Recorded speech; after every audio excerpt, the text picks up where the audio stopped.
in the bank, the note was in the system. So just provide the detail to where we got. Of course, you'll not be able to determine all of it until somebody, for instance, until I come to your house and say you didn't pay rent. They'll say, no, this M-Pesa on this date was the actual rent payment. Then we reconcile. So auditor, because members, because you don't have that reconciliation, is it possible you keep it in view in your next audit? Yeah, in your next audit. Maybe 2 weeks you provide that document to the auditors for whatever you've been able to reconcile.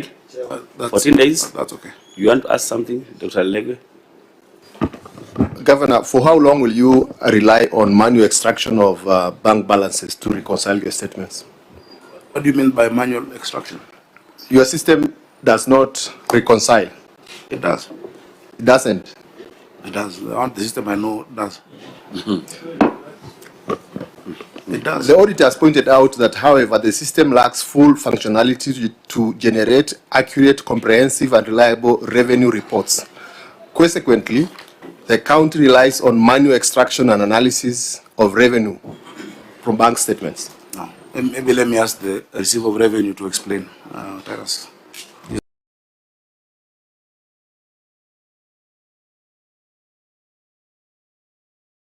Also an ICT guy. Thank you, Chair. I think the difference that the auditor is pointing out to is the same 912, because if it did not have the proper narration, the system will not be able to recognize it. But once it has a proper narration, then the system is able to recognize it. So that is a variance that is there. And that's why His Excellency says that we are also engaging the bankers associations for us to be able to have the payments come in a manner that is recognizable by the system. Because remember, Chair, every single day there are thousands of people. Sorry, on a point of procedure. Yes, Senator. Since we have, and the rules of Parliament are very clear, since we don't have that document here, why are we discussing? We are engaging why a don't document we that is not there. rest the matter a stop, Yes. then give further direction, because we are shooting in the dark. That is what I had proposed. Yes. Before Dr. Lego said he wants to ask. I didn't know he's asking about the same thing. Why don't we then go to 9.3? 9.3 auditor. 9.4. No, revenue calculation. 9.4. 9.3 is the rest. Sorry, let's go to 9.4. Thank you, Chair. Unauthorized revenue reversal. Audit established that 2 commercial banks contracted by the Nairobi City County reversed a total amount of Kenya shillings 2,224,474 from the revenue correction at source, without prior authorization from the county treasury or legal basis. These reversals were not backed by formal referred policy or disclosed or approved by the county budget execution framework, allowing revenue correction agent to reverse funds directly from the revenue account without legal authority or treasury approval amount to spending at source, exposing the county to financial mismanagement and loss of public funds. In the circumstances, the accuracy, regularity, and completeness of the revenue correction totaling to 28,869,874,594 could not be confirmed. Okay, Governor. Chair, there's an answer. Let me read it first, then I explain. Chair, the reversed amount of 2,224,474 was noted by the county and addressed to the bank. The standard operating procedures indicate the bank should seek approval anytime there is a reversal. Anytime there's an error made by the bank or the client, a standard reversal form is filled and approved by either the bank manager, if the error is originating from the bank, or the Director of Revenue Administration, if the error is originating from the client. Then an approval is granted through the same form. So what we've attached is letters to banks stopping unauthorized revenue reversals and an extract of bank statements showing revenue reversals of 2.2 million, 24,474. Corrective measures undertaken, SOPs for revenue reversals were reinforced and they're operational currently in the county. Banks were formally instructed to seek approval before effecting reversals. And this also should include M-Pesa and mobile money providers. Standard reversal forms requiring authorization by responsible officers were introduced. I don't think should I expound more? It's a small, it's not an insignificant amount. Yeah.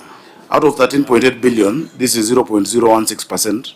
But it is normally when an error has been made, you want to pay 1,100, you pay 1,300. And so you ask for that to be reversed. Or sometimes the person filling the RTGS in a bank makes an error. And I agree, by the way, legally, anything coming out of CRF without having gone through the controller is like spending at source, even though they made a mistake. So we need, advice how to treat that.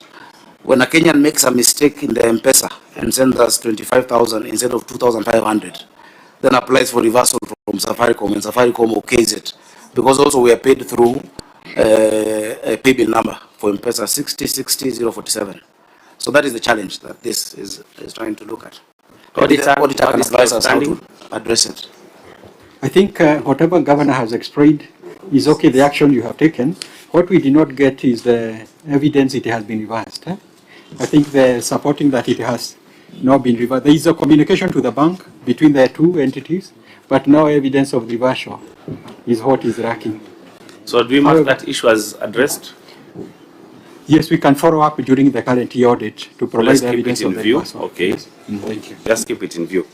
Now, members, I want us to go to report on lawfulness and effectiveness in the use of public resources.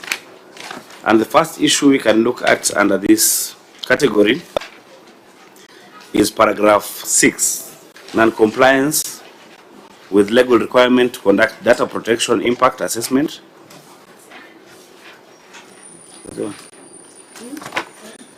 Let's go to, let's just look at 10. Let's go to 10, auditor. Let's go to 10, that is irregular engagement of Nairobi Pay vendor. Let's look at that one. Thank you, Chair. Irregular engagement of Nairobi Pay vendor. During the year,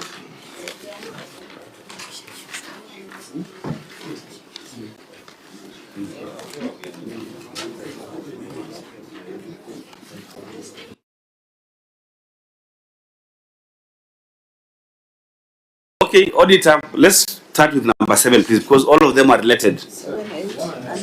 Let's start with number 7. Yeah. thank you, Chair. Outsourcing of SaaS and maintenance of Nairobi Pay The certificate, page 12. or page 12. Okay, go on, auditor. Outsourcing of SaaS and maintenance for Nairobi Pay despite county ownership. Audit established that in December 2024, Nairobi City County Executive entered into a contract with a service provider to provide software as a service, that is SaaS, for the Nairobi Pay revenue system at a cost of 4% of all revenue collected. The contract also grants the service provider responsibility for the Auditor, are we reading the same document? Yes. What is the percentage on your document? 4.5%. You said 4%. Oh, sorry, 4.5. Oh, sorry. Thank you.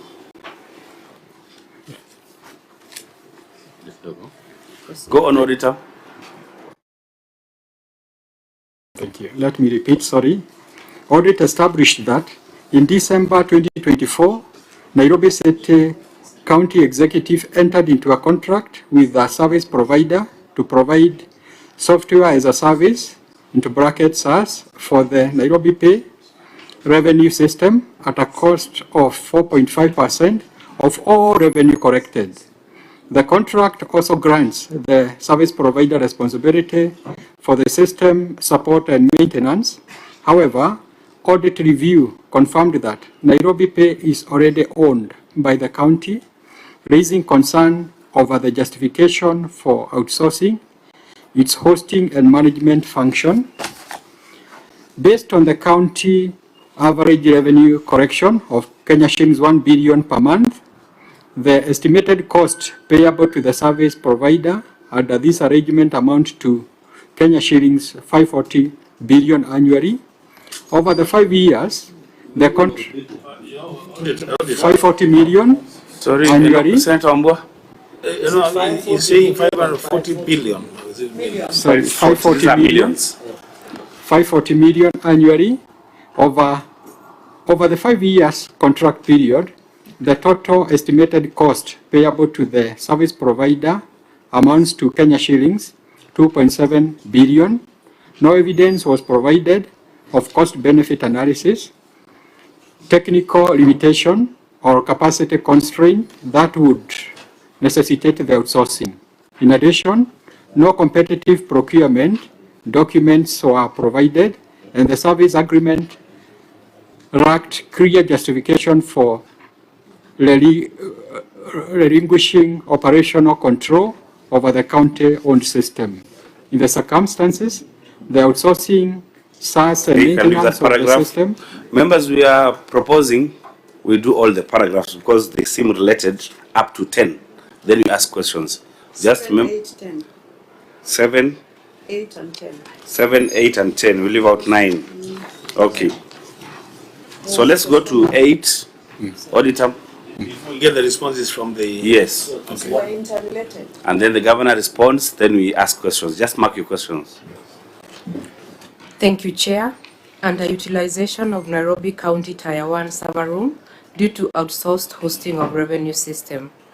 Audit established that Nairobi City County Executive maintained a fully equipped Tier 1 server room, developed to meet the technical and operational requirements of a data center. The infrastructure was designed to host core county systems, including operational applications and revenue management platforms. However, despite this investment, the county entered into a contract with a service provider in December 2024 for the hosting, support, and maintenance of the Nairobi Pay revenue system and a software as a service SaaS arrangement.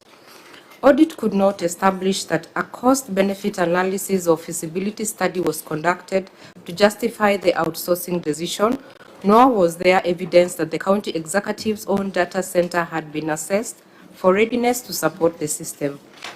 As a result, the Tier 1 server room valued at approximately Kenya shillings 850 million remained underutilized, while the county incurred ongoing hosting fees estimated at Kenya shillings 540 million annually and Kenya shillings 2.7 per over the 5-year contract term based on revenue projections.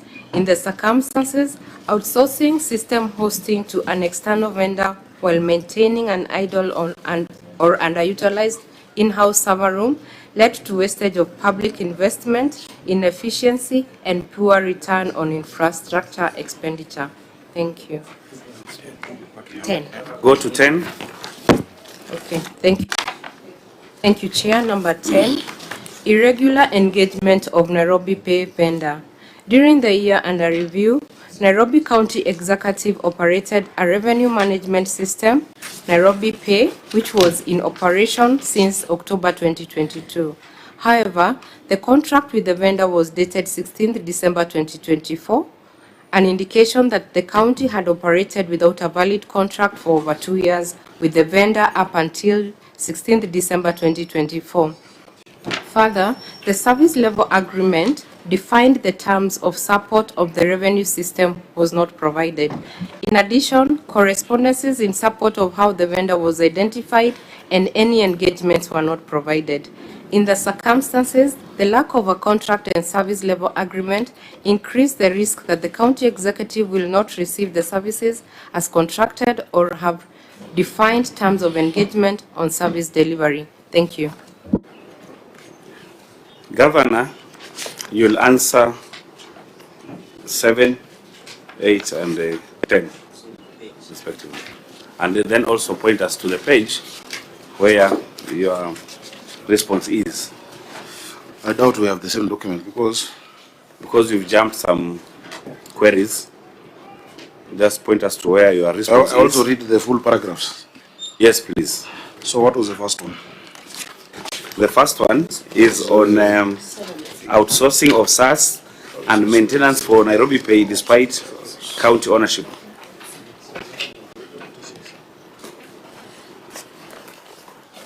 Okay, Chair, and I've explained this many times in this house. I know. So many times, same thing. It's still reappearing. So Yeah, we'll still have to continue. The auditors refuse to understand what, and anyway, let me read my responses. Just make us understand. Where, point us to your response. So page. my response in my document is page 26. I don't know if that's the same you have. Could we be having different documents? I hope 26. Okay. Yes. 26. The system was developed by multi-sectoral efforts from the national government and was first adopted in Nairobi City County in 2021 with support by the national government. The development of the system was to be utilized across all counties in Kenya as a shared platform service in a bid to improve the efficiency of collection, mapping, and allocation of on-source revenue, OSR. Article 189 of the Constitution mandates cooperation between national and county governments. Upon exit of the national government, Nairobi County, this is not right, didn't acquire, but we entered a contract with Konza Technopolis Development Authority. This is the one in 2024. KOTDA is a state corporation under the ministry, so acquisition was necessary to continue to provide it as software as a service, maintenance, support, and enhancement at 4.5% of all revenues collected. We've attached negotiation agreement meetings. We did it as government to government, which determined that 4.5% fees would be sufficient. And it's not just hosting, it is public web portal, the apps, Microsoft Dynamics, compliance and enforcement app, Power BI, dashboards, Nairobi Plan, submodule for building approvals and everything related to the built environment, GIS system, and constant maintenance. The charge was within the range of previous contracts entered by the county with previous outsourced revenue collection service providers. The technical support framework has been provided, and that's what preceded the contracting of Konza through the Ministry of ICT, through Konza, to provide it as software as a service. Corrective measures undertaken is that we entered the technical support framework with Konza Technopolis Development Authority. Support arrangements for Nairobi Pay maintenance, enhancement, and hosting were formalized. The county strengthened oversight of outsourced service provision. Negotiation agreements defining scope of services and responsibilities were documented. Of course, plans to strengthen internal ICT capacity and infrastructure were initiated, including hiring of people and both hardware and software, strengthening. Monitoring mechanisms for vendor performance and service delivery were enhanced through project implementation committee. The second one is page 29. Yeah, 20. It's at the end of 28. The second one is duplication